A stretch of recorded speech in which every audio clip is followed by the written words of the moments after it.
اگر آج ہم بھی یہ چاہتے ہیں ہمیں بھی عزتیں ملیں تو ہمیں بھی قرآن ہی پڑھنا ہوگا۔ چند دن پہلے سویڈن میں ایک واقعہ ہوا، ہمارے نوجوان بڑے سیخ پا ہیں، بڑے غصے میں ہیں، فیس بک بھری ہے، دیگر واٹس ایپ کے اوپر سٹیٹس لگا رہے ہیں، یوٹیوب کے اوپر بڑے جذبات کا اظہار کر رہے ہیں۔ میں صرف دو باتیں عرض کر دوں۔ پہلی بات یہ ہے، وہ بیچارے جو کر رہے ہیں نا، کبھی ہالینڈ میں ہوتا ہے، کبھی سویڈن میں ہوتا ہے، وہ اپنی شکست تسلیم کر چکے ہیں، وہ اس لیے یہ حرکتیں کرتے ہیں۔ آپ جانتے ہیں جب کوئی بندہ دلیل سے بات نہ کرے نا، کمینہ آدمی گھٹیا پن پہ اتر جاتا ہے۔ ٹھیک ہے، ذرا نا اپنا ذہن بنائیے، ہم بڑے غلط ہیں لیکن خدا دا نا جے نا، انگلینڈ والے بڑے مہذب، ساڑھے منہ پانی وگدا ہے، یورپ والے بڑے مہذب، ہالینڈ والے بڑے مہذب، ناروے والے بڑے مہذب۔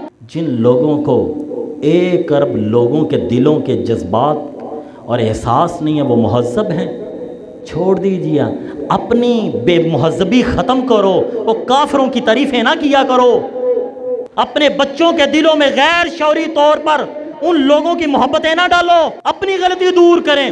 ہم سڑک پہ گند نہیں ڈالیں گے، ہم لڑائی جھگڑا نہیں کریں گے، ہم ناپ تول میں کمی نہیں کریں گے۔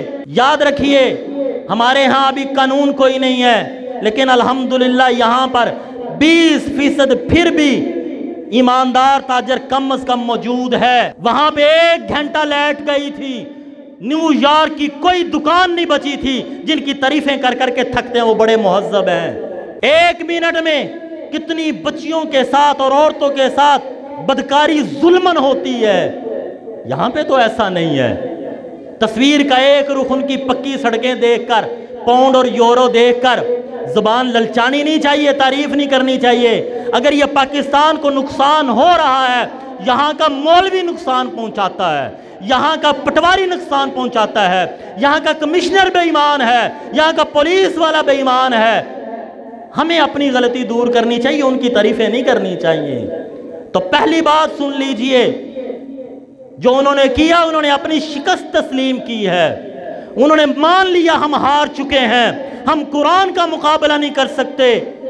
اب میری اور آپ کی اب ذمہ داری ہے، ہمیں قدم کب اٹھانا ہے۔ وہ ہار مان چکے ہیں، لیکن یاد رکھنا اللہ فتح اس وقت تک نہیں دیتا جب تک محمد بھی تلوار اٹھا کے نکلے نہیں۔ محمد تلوار اٹھا کے نکلے تب فتح ملتی ہے۔ آج ہمیں اٹھیں گے تب ہمیں فتح ہوگی، وہ اپنی شکست تسلیم کر چکے ہیں۔ اور ایک اگلی بات، اللہ بھی شان والا، اللہ کا قرآن بھی شان والا، اللہ کا نبی بھی شان والا۔ خدا کی قسم پورے پاکستان نہیں، پوری دنیا کی مساجد کو گھوڑوں کے استبل میں تبدیل کر دیا جائے، میرا رب اتنا بلند ہے، اس کی شان میں کمی نہیں آئے گی۔ پوری دنیا کی مساجد، پوری دنیا کے بازار 24 گھنٹے اللہ کے حکموں پہ پورا اترنے والے بن جائیں، میرا اللہ اتنا بلند ہے، اس کی عظمت میں کوئی اضافہ نہیں ہوگا۔ فرق یہ ہے جب گھوڑے باندھے جائیں گے ہم بے غیرت ہو جائیں گے، ہم بے شرم ہو جائیں گے، ہم بے حیا ہو جائیں گے، ہم ناقص ایمان والے ہو جائیں گے۔ اور جب مسجدیں ایمان بلند ہوں گی، مسجدیں آباد ہوں گی، بازاروں میں ایمان کی تجارت ہوگی، اللہ کے ہاں ہماری عزت ہو جائے گی۔ آج سن لو، سویڈن والے اچھے یا برے وہ الگ بات ہے، لیکن اگر آج مسلمانوں کے حکمران، وہ سعودی عرب کے حکمران ہوں، وہ قطر کے ہوں، وہ لیبیا کے ہوں، وہ پاکستان کے ہوں، ریاستی سطح پر اگر ان بے ایمانوں کے بارے میں یہ قدم نہیں اٹھائیں گے، خدا کی قسم یہ chief of the army staff بھی بے غیرت ہے، یہ چیف جسٹس بھی بے غیرت ہے، یہ سعودی حکمران بھی بے غیرت ہے، یہ ساری دنیا کے مسلمان حکمران اگر ان کے خلاف نہیں اٹھیں گے یہ بے غیرت اور بے شرم ہوں گے، یہ بے حیا ہوں گے۔ اور اگر ہم عوام، میں اور آپ جہاد نہیں کر سکتے، ہاں پاک آرمی جہاد کا اعلان کرے ہمیں جہاد کرنا ہے، لیکن خود بندوق اٹھا کر نکلنے کی عوام کو قطعاً اجازت نہیں ہوتی۔ جہاد کرنا ریاستوں کی ذمہ داری ہے، ریاستوں کی مدد کرنا عوام کی ذمہ داری ہے، لیکن اس معاملے کے بعد ہماری ذمہ داری ایک تو اپنی زبان سے اس عمل کی نفی کرنی ہے، دوسرا اپنے عمل سے یہ ثابت کرنا ہے ہم قرآن کی محبت والے ہیں۔ قرآن کہتا ہے نماز پڑھو، پچھلے جمعے سے اس جمعے تک کتنے لوگوں نے 5 وقت کی نماز شروع کر دی؟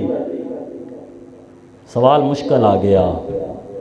Chief of the army staff تک رہندا تو ٹھیک ہی سی, چیف جسٹس تک کی ٹھیک سی کم, سعودیہ دے حکمرانہ تک ٹھیک سی.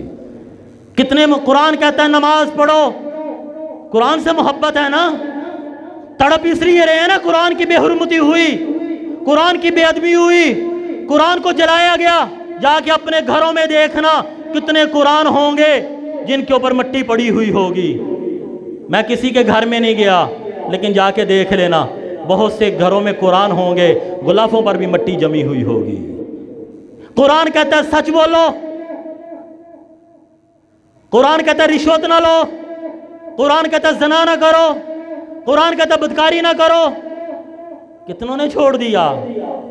اپنے بچوں کو بٹھا کر, اپنے گھر والی کو بٹھا کر, اپنے بہن بھائیوں کو بٹھا کر پچھلے جمعے سے لے کر اس جمعے تک کتنی نشستیں کی کہ بیٹا قرآن کی بے حرمتی ہوئی, ذمہ دار ہم ہیں, اس لیے کہ ہم نے قرآن پہ عمل نہیں کیا, اس لیے ہم نے جہاد نہیں کیا.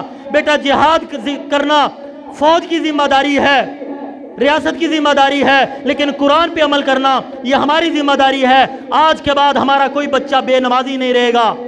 کتنے لوگوں نے اپنے گھروں میں یہ بات کی, اپنی بیٹیوں کو, اپنے بھائیوں کو. اپنے آپ سے پوچھتا ہوں, آپ سے بھی سوال کرتا ہوں, ایک ہفتے میں سے ہم میں سے کون ہے, کوئی ہاتھ کھڑا کر کے کہہ سکتا ہے میں نے قرآن پاک کے ایک پارے کو ترجمے کے ساتھ پڑھا؟ کوئی ہے؟ میں نے قرآن پاک کو ایک نکلے, اللہ جزائے خیر دے, میں نے قرآن پاک کے آدھے پارے کو ترجمے سے پڑھا. میں نے قرآن پاک کے ایک پاؤ کو, اللہ تعالیٰ ترجمے کے ساتھ, میں نے قرآن پاک کے ایک پاؤ کو ترجمے سے پڑھا, اور پھر پڑھنے کے بعد میں نے یہ فیصلہ کیا آج کے بعد قرآن پہ عمل کروں گا, قرآن کے مقابلے میں جو رشتہ بھی آئے گا اس کو چھوڑ دوں گا. یہ اللہ کے حضور ہاتھ اٹھا کے یہ دعا کی. سویڈن والے بے ادب نے سارے, ساڑیاں تے مسجداں بے ادباں نال بھریاں نے بھائی جان. کیا ہوتی ہے بے حرمتی؟ اس کی مثال دیتا ہوں. آپ کسی شادی پہ گئے ہیں, آپ ٹیبل پر بیٹھے ہیں, آپ سے بڑی عمر کے آتے ہیں اور آپ یوں ہی کرسی پہ بیٹھے رہتے ہیں, وہ آپ کو سلام کرتے ہیں, آپ کہتے ہیں وعلیکم السلام. کیا کہتے ہیں؟ اس بچے نے بے حرمتی کی ہے, بے ادب ہے, یہی کہتے ہیں نا جی. بچے کو رشتوں کا پاس نہیں ہے. میرے محترم بھائیوں, میرے بزرگوں, میرے دوستوں, جب سے ہم نے آنکھ کھولی ہمارے گھروں میں قرآن موجود ہے, ہمارے ممبر و محراب پر قرآن کی آواز لگائی گئی, لیکن ہم نے قرآن سیکھنے کا ارادہ کیا, ہم نے قرآن پڑھا, ہم نے قرآن پہ عمل کیا. چھوڑیے پچھلی زندگی کو, میں صرف 7 دنوں کی بات کر رہا ہوں, پچھلے ہفتے سے لے کر اس ہفتے تک ہم کتنے لوگ ہیں جنہوں نے قرآن پڑھا یا قرآن کے احکام کو مانا. اگر ہم یہ چاہتے ہیں پوری دنیا کے کفر پر مسلمانوں کا رعب ہو جائے, میں اور آپ نیت کریں آج کے بعد روزانہ کچھ نہ کچھ حصہ ضرور قرآن کا پڑھیں گے. اللہ کے لیے ہاتھ کھڑا کریں, یہ ہاتھ گواہی ہو جائے گی, اللہ راضی ہو جائیں گے. میں یہ نہیں آپ کو کہتا ایک رکوع پڑھنا, ایک پارہ پڑھنا نہیں, قرآن کھول کر ایک آیت ہی چاہے پڑھ لو ترجمے کے ساتھ. نیت کرتے ہیں انشاءاللہ. اللہ آپ سب کو دنیا اور آخرت کی عزت نصیب فرمائے.